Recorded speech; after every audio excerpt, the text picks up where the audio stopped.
municipality election వచ్చింది 11వ తారీఖు నాడు ఓట్లు ఎవరికి ఓటేయాలి మనం మనకు అన్నం పెట్టిన వాళ్ళకు మనకు పని చేసిన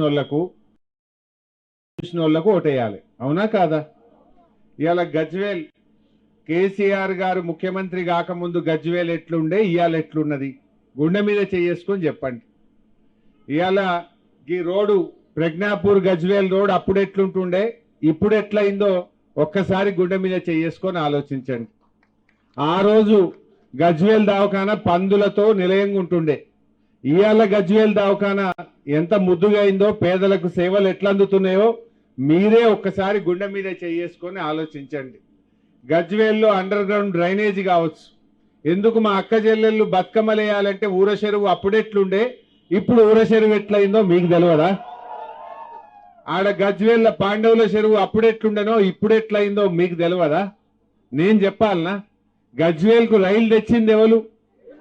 గజ్వేల్కు ఆర్డీఓ ఆఫీస్ తెచ్చింది ఎవరు గజ్వేల్కు 250 పడకల దవాఖానా తెచ్చింది ఎవరు ఇట్లా చెప్పుకుంటూ పోతే చాలా పనులు జరిగినాయి మరి అలా మీ అందరికీ నేను చెప్పడం కంటే మీకే ఎక్కువ తెలుసు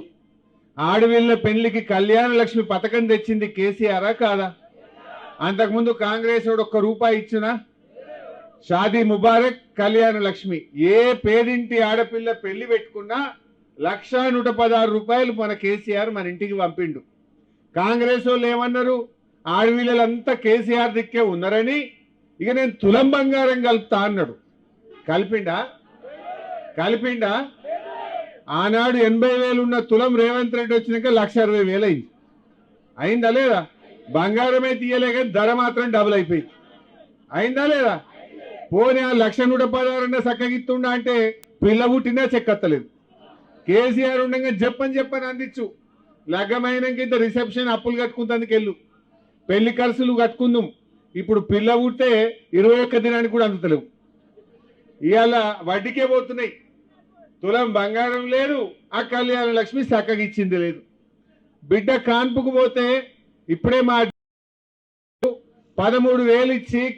బయట తల్లి కన్నం పెట్టి లోపల బిడ్డ కన్నం పెట్టి కేసీఆర్ కిట్టు చీరలు ఉంటుండే అందులో అన్ని జాన్సన్ పౌడర్లు సబ్బులు నూనె అన్ని ఉంటుండే మంచిగా కేసీఆర్ కిట్ ఇచ్చి ఆటో కిరాయి లేకుండా ఇంటికాడ ప్రజ్ఞాపూర్లో దించలేదా ఎందుకు మాయమైంది బతుకమ్మ చీరలు మాయమైనాయి గోలోళ్లకు గొర్రెలు మాయమైనాయి మా ముదిరాజులకు బెస్తవులకు శాప పిల్లలు మాయమైనాయి దళిత బంధు బంద్ అయిపోయింది